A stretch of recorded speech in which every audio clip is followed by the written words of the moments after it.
Good evening. আশা করি তোমরা সবাই অনেক অনেক ভালো আছো, সুস্থ আছো। আমরাও কিন্তু বেশ ভালো আছি। আমার এই ছোট্ট পরিবারে আরও একটি নতুন ব্লগে তোমাদের সবারই ওয়েলকাম জানাইতেছি। আই হোপ আজকের এই ব্লগটা তোমাদের ভালো লাগবো। তো সম্পূর্ণ ব্লগটা দেখার অনুরোধ রইল। আর এখন সময় হইতে আসে সন্ধ্যা 6:30টার মতো। তো এই যে আমি এই ঘর দরটা ভালো করে ঝাড়ু দিয়ে এসে সন্ধ্যাবাতি দিবার লাগে কিন্তু প্রিপারেশন করতেছি। আর বাইরেটা তোমাদের দেখাইলাম ওই বিকেল থেকে না ওজোর ধারায় বৃষ্টি পড়তেছে, মানে ঝমঝম করে বৃষ্টি পড়তেছে। তো সন্ধ্যার দিকটা বেশ ভালোই লাগতেছিল, বৃষ্টি আর একটা ঠান্ডা ঠান্ডা বাতাসও আছে, বেশ ভালোই লাগতেছিল। কয়েকটা দিন ধরে না বেশ বৃষ্টি হইতেছে আমাদের এইদিকে। আর এই বৃষ্টির কারণে না বাড়ির চারপাশে জলও লাগিয়ে গেছে, কবে জানি এই বৃষ্টিটা থামবো।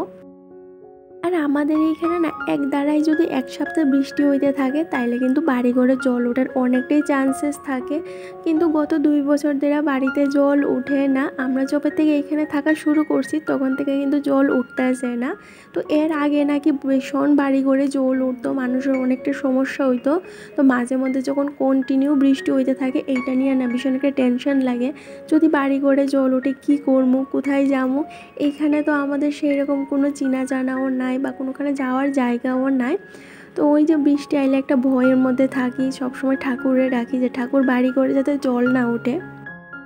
আর কি জানো তো, বৃষ্টি তো পড়তেছে তারপরেও না একটা কেমন জানি গরম লাগতেছে সেই দুপুর থেকে। ওই একদমই কিন্তু ঠান্ডা যে ভাবটা আছে এইটা না। এখন একটু হাওয়া চলতেছে তো বেশ ভালোই লাগতেছিল। তো সন্ধ্যাবাতিটা দিয়ে সেরা ঘরের দরজাটা বন্ধ করে দিলাম, তারপরে আই পড়ছি এই যে রান্না করে। তো এইবার দুপুরে যে ধোয়া বাসন কইটা আসিল এই কইটা কিন্তু গুছিয়ে রেখা দিতেছি, কারণ ওই যে এখন একটু রান্না বান্না করবো, তারপরে রাতের বেলা যখন খাওয়া দাওয়া করার পরে অনেক বাসন ভরবো সেগুলি ধুয়ে সেরা রাখতে লাগবো। তো চুড়িটা ফাঁকা করে রাখা দিয়েছি। আর দুপুরবেলা না একটু গড়ে খাসা চালা ছিল, তো অনেক দিন ওই যে রৌদ্র দিতে পারতেছিলাম না। তো দুপুরের দিকে একটু রৌদ্র আসিল, এই সময় চালটা রোদ্রে দিয়েছিলাম, চালটার মধ্যে না পোকা হয়ে গেছিল গা।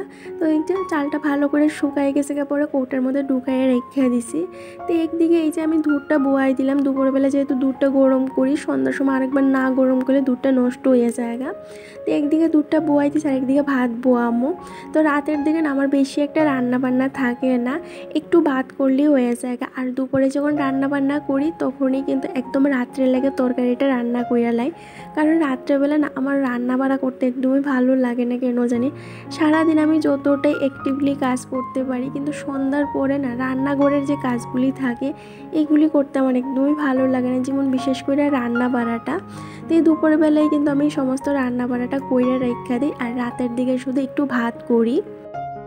কারণ কি হয় জানো তো, রাতের দিকে যদি রান্নাবাড়ার ঝামেলা থাকে তাহলে না অন্যান্য যে কাজগুলি আছে এই কাজগুলি করা যায় না। কারণ ওই যে 10টা-11টার মধ্যে কিন্তু খাওয়া দাওয়া করে শুয়ে জায়গা। তো দিনের মতো তো না যে সারাদিন লাগাই সেরা কাজগুলি করবো। তো এই কারণে রাতের দিকে বেশি একটা রান্নাবান্নার চাপটা রাখি না, দুপুরে কিন্তু শেষ করে লাই। খাওয়া দাওয়ার সময় তরকারিটা গরম করে তারপরে কিন্তু রাত্রের যে খাওয়া দাওয়াটা আছে এইটা করি। এদিকে আমি ভাতটা বোয়াইয়ের সেরা কয়েকটা কৌটা দইয়ে রাখছিলাম দুপুরবেলা, এইগুলি না ওই যে ঘিয়ের কৌটা আসছিল, তো এটা কোনো না কোনো একটা কাজে লাগাইলাম, তো দইয়ে রাখছিলাম। তো জলটা যেহেতু শুকাইছে না ওই যে ঝুড়িটার মধ্যে রাখা দিছি। তো একদিকে ভাতটা বোয়াই দিলাম আরেকদিকে চা বোয়াইছি। হাজব্যান্ডের আজকে অফই আসছিল, তো ওই যে দুপুরে খাওয়া দাওয়া করে ও একটু রেস্ট করতেছিল। আমিও বিকেল থেকে একটু শিলির কাজ করতেছিলাম, ডিআইওয়াইয়ের কাজ করতেছিলাম। আর আজকে এখানে যাওয়ার কথা আছিল, তো ওই যে হাজব্যান্ড ঘুম থেকে উঠে গেছে গা। তো এরই মধ্যে এই যে ওর লগে চাটা করলাম, এবার সন্ধ্যার যে টিফিনটা আছে এইটা সাইরা তারপরে এখানে যাওয়ার প্ল্যান আছে। আমাদের বাড়ির পাশেই মনসা মেলা আরম্ভ হয়েছে, এখানে না অনেক বড় মনসা মেলা হয়, তো ওইখানেই যাবো। দিকে আমার ভাতটা হয়ে গেছে, তো ভাতের ডেকটা উপর করে দিলাম, তারপর হাজব্যান্ডের টিফিনটা দিয়ে দিছি। তো ওর দুপুরবেলা একটা পার্সেল আইছিল, এই যে জুতা আইছিল এটাই দেখতেছিলাম। তখন ঝটপট করে রেডি হয়ে যাবো গা। রেডি হয়ে গেছি তো মনসা মেলা যাওয়ানোর লাগে। তাহলে চলো ওখানে বাইরে যাক, আর ওখানে বাজে 7:30টার মতো। তাহলে চলো ঝটপট করে বাইরে যায়, বৃষ্টিও আইবা, আকাশটা ডাকতেছে বেজান। এইদিকে দেখতেই পেলে সন্ধ্যার সময় এত পরিমাণ বৃষ্টি হইতেছিল। তো এই যে এখন একটু বৃষ্টিটা দইরা আইছে। তো আমরা বাড়ির থেকে বাইরে রাস্তা যাইতে যাইতে না আবার ঝমঝমায় বৃষ্টি পড়া শুরু হয়ে গেছে। দেখতেই পাইতেছো এত পরিমাণ বৃষ্টি হইতেছে যে আমরা দইরে গিয়ে একটা দোকানের সামনে দাঁড়াইতে হয়েছে। বিচা তো আমরা তো একাকার হইয়া গেছি গা। তো বাইরে যেহেতু মেলার তো যাইতেই লাগবো, আজকে যেহেতু ওর অফ আসছিল, তো কালকে থেকে আবার ডিউটি শুরু হয়ে যাবে, যাইতে পারতাম না। আর এই মনসা মেলাটা না আমাদের এখানে 5 দিন থাকে, অনেক বড় মেলাটা হয়। আর প্রতি বছর মেলার সময় এই যে বৃষ্টিটা থাকে। এইদিকে বৃষ্টিটা যখন একটু দইরা আইছে তারপর একটা টোটো নিয়ে কিন্তু আয়া পড়ছি যেইখানে মেলাটা। তো এই মেলাটা আসছিল জলপাইগুড়ির যে রাজবাড়ি, এই রাজবাড়িতে। অ্যাকচুয়ালি এই মন্দিরটা কিন্তু রাজবাড়িরই আসছিল। এখানে একটা রাজবাড়ির দিঘি আছে, তো দিঘিটার অপোজিট সাইডে কিন্তু মেলাটা। আর দেখতেই পাইতেছে রাস্তার চারপাশে অনেক দোকান, কিন্তু এই বৃষ্টিটার কারণে না সব দোকানপাট বন্ধ হয়ে যাইতেছে গা। এখানে বেশিরভাগ মানুষের গ্রামের মানুষ যারা নিজের হাতের তৈরি জিনিসগুলি বিক্রি করে। এই মেলাটা না আমার ভীষণ ভালো লাগে, কারণ এইখানে না নিজের হাতের তৈরি হোমমেড যে জিনিসগুলি আছে এগুলি পাওয়া যায়। যারা গ্রামে থাকে তারা নিজের হাতের তৈরি মাটির জিনিস, তারপরে কোলা, বাঁশ বেতের জিনিস, এমন অনেক জিনিস পাওয়া যায় এইখানে। এই যে গুড়া গুড়া একটা বৃষ্টি পড়তেছে, তো এই বৃষ্টিটার মধ্যে হাইটে হাইটে যাইতেছি মেলার দিকে, কারণ এতটাই ভিড় আসছিল যে ছাতিটা মেলতেই পারতেছিলাম না। আর দেখতেই পাইতেছে রাস্তার মধ্যে না এত জলে কাদা কাদা হয়ে রয়েছে। তো বালুটা যেহেতু দেওয়া আছে এই কারণে প্যাকটা ছিটটা না গায়ে পড়ে না। তো চলো আস্তে ধীরে মেলাটার ভিতরে যাই, যে এখানে মন্দিরটা আছে ওইখানে যাই। আর এই বৃষ্টির কারণেও কিন্তু মানুষের কিন্তু কমতি হইতেছে না, দেখতেই পাইতেছে এত পরিমাণ মানুষ। আর রাস্তার দুই পাশেই কিন্তু অজস্র দোকান আছে। এইখানে কোন জিনিসটা পাওয়া যায় না, ঠাকুরঘরের জিনিস থেকে শুরু করে স্টেশনারি, হাতের তৈরি জিনিস, মাটির তৈরি জিনিস, তারপরে বাঁশ বেতের জিনিস, সব ধরনের জিনিস কিন্তু এইখানে পাওয়া যায়। আর আজকে আমাদের এই মেলাটায় যাওয়ার একটাই উদ্দেশ্য, এইখান থেকে না ঠাকুরের লেগে একটা আসন কেনার ইচ্ছে আছে। কারণ কি জানো তো, নিজের লেগে তো অনেক কিছুই করি, নিজেদের উপরে প্রচুর পয়সা খরচা করি, নিজেদের শখগুলি পূরণ করি, কিন্তু ঠাকুরের লেগে না সেই রকম কোনো কিছুই করতে পারি না। যেটা দিকে মাঝে মধ্যে আমার ভীষণ খারাপ লাগে যে আমার ঠাকুরজির লাগে আমি একটা আসনই কিনতে পারতেছি না। তো আজকে ভাবতেছিলাম এইখান থেকে একটা আসন কিনে আনো। এইখানে না অনেক সুন্দর সুন্দর আসন পাওয়া যায় অনেক কম দামে। তো এইটা উদ্দেশ্য করেই কিন্তু মেলাটার মধ্যে যাওয়া। আর এই মেলাটা কিন্তু প্রতি বছরই হয় এইখানে। আর এই মেলাটা না অনেক পুরানা। এই মনসা মেলাটা আই থিঙ্ক 115 বছর না 16 বছর জানি পুরানা। এইদিকে তোমাদের সাথে গল্প করতে করতে দেখো টুকটুক করে এই জল কাদার মধ্যে দিয়ে কিন্তু আয়া পড়ছে মন্দিরের সামনে। আর এখানে কিন্তু জোড়া মনসা ঠাকুরের পূজা হয়। আর এটা না একদম কিন্তু স্থাপিত ঠাকুর, বারবার কিন্তু চেঞ্জ করা হয় না যতদূর আমি জানি। তো আমার পথেই ঠাকুরের লেগে একটা ধূপকাঠির প্যাকেট নিলাম, মোমবাতিটা পাইছি না, তো ধূপকাঠিটা নিয়ে এসে ঠাকুরের দিলাম। আর ওই যে এখানে বাতাসে এরকম ছোট ছোট পুটলা করে বিক্রি হইতেছে, তো যে যেই রকম পারতেছে এইভাবে ছুঁড়া ছুঁড়া দিতে আছে। তো পুরোহিত মশাই এগুলি টুকায় টুকায় একখানে রাখতেছিল। তো এখানে যে এসে ঠাকুর প্রণাম করলাম, ঠাকুরে একটু প্রণামই দিয়ে আসে, ঠাকুরের মন বইরে দেখলাম। তারপরে কিন্তু বাইরে গেছি গা, কারণ যেহেতু আকাশটা বেশি একটা ভালো না, কখন আবার ঝমঝমে বৃষ্টি শুরু হয়ে যায় গা, এখানে তাড়াতাড়ি করে আবার বাড়িতে যাওয়ার থেকে লাগবো। আর এই মেলাটা কিন্তু অনেকটা বড়, মানে অনেকটা বলতে অনেকটাই বড়। আমি তোমাদের তো সবটা কভার করতে পারছি না, কিন্তু চেষ্টা করছি সবটাই তোমাদের সাথে একটু একটু করে শেয়ার করার। তো এইখান থেকে বার হয়ে আসে দোকানগুলি দেখতে দেখতে আই পড়লাম এই যে এখানে নাগরদোলা আসিল।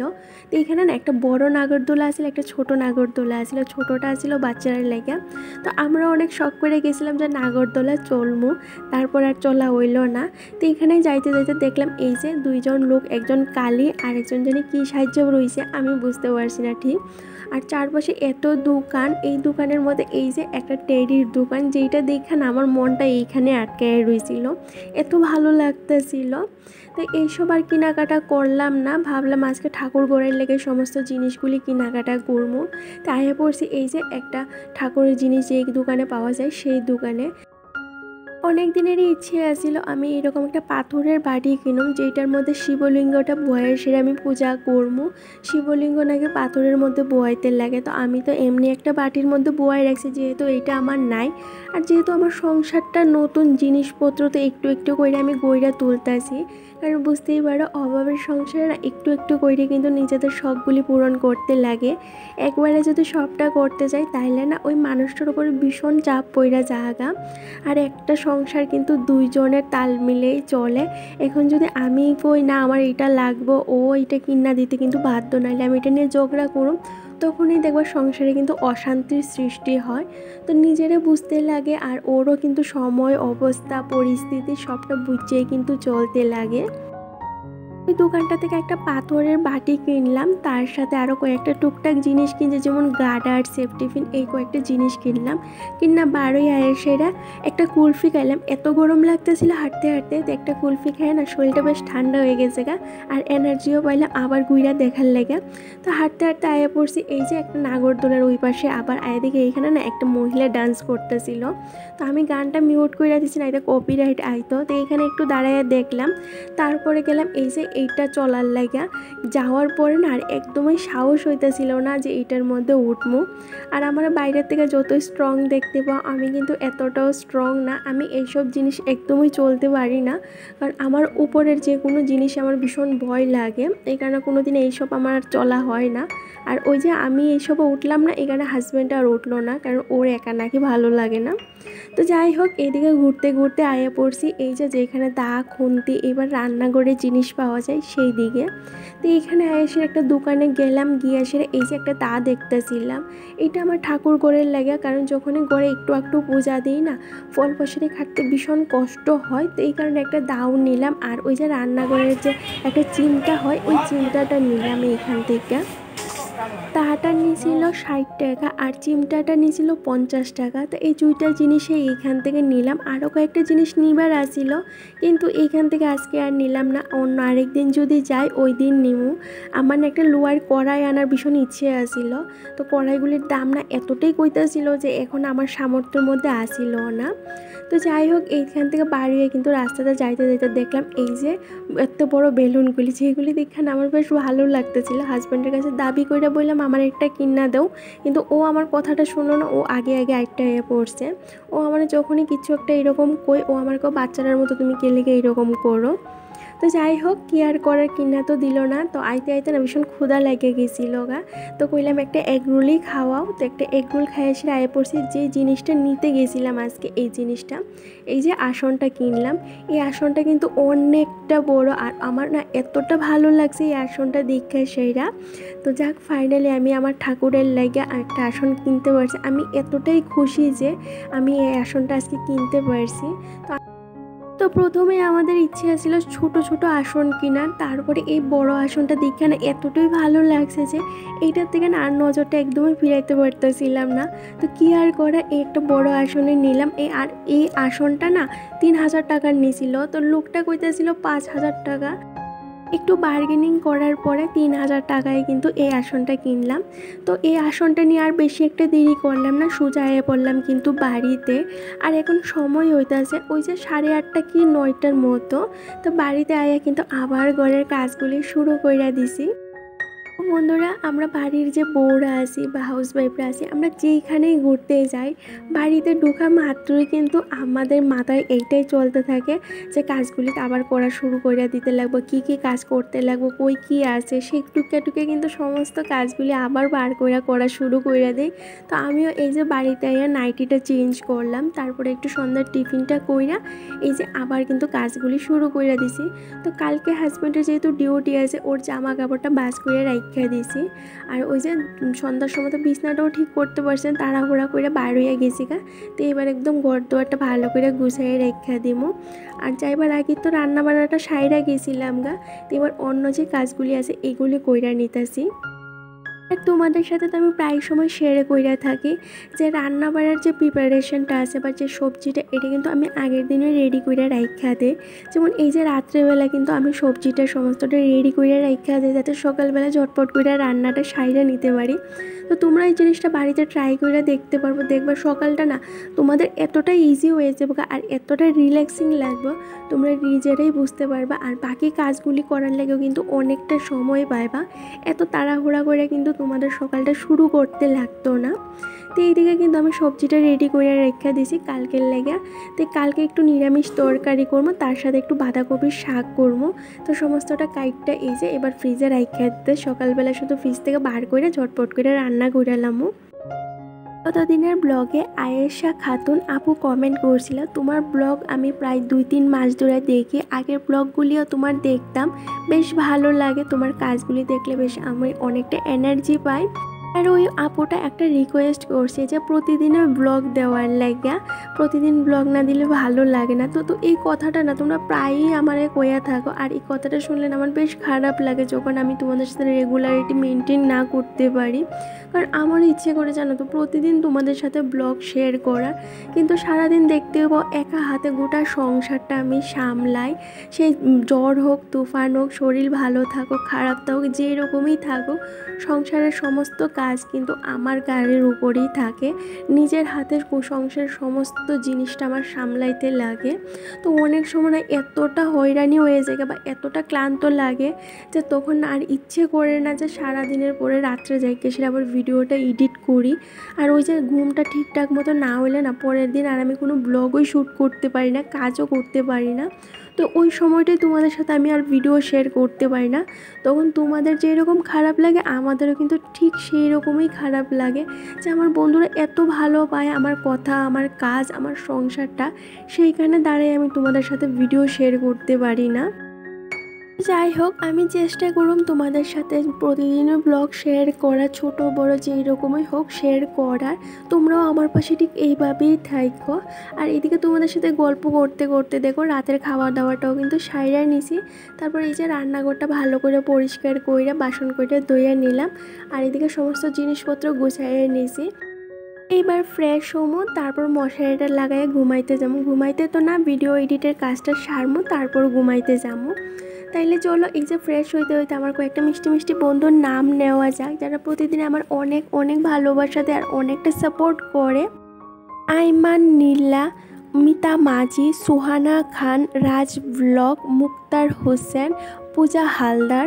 থ্যাংক ইউ সো মাচ তোমরা সবাই এত সুন্দর সুন্দর কমেন্ট আর এতটা ভালোবাসা দেওয়ার লাগা। তো আগামী দিনগুলি তো আমার পাশে ঠিক এইভাবেই থাকো। আর এই পর্যন্ত যদি কোনো বন্ধু আমার ভিডিওটা দেখা থাকো আর ভিডিওর কোনো একটা পার্ট যদি তোমাদের কাছে একটুও ভালো লাগে থাকে, তো অবশ্যই কিন্তু চ্যানেলটা সাবস্ক্রাইব করে সবাই আমার পাশে থাকো। যাই হোক, এইদিকে এই যে আমিও ফ্রেশ হয়ে এসে মুখে একটু ক্রিম দিলাম, মাথাটাও আশ্রয়ে নিয়েছি। এবার মশারিটা লাগামো। অন্যদিন তো আরও আগেই মশারিটা লাগাইলাই, কিন্তু আজকে এই যে এখন লাগাইতেছি। তো যেই দিন যেই রকম ভালো লাগে সেই দিন সেই রকমভাবেই কাজ করি, এইরকম না যে এখন লাগাইলে হইতো না বা এখন কাজটা করলে হইতো না। তো যখন যেই রকম ভালো লাগে সেইভাবেই সংসারের কাজগুলি কিন্তু গুছাইয়া কইরা রাখা দেওয়ার চেষ্টা করি, যাতে আমারই কিন্তু হাতের কাজটা কইমা থাকে আর সকালটা আমি অনেকটাই আরামে শুরু করতে পারি।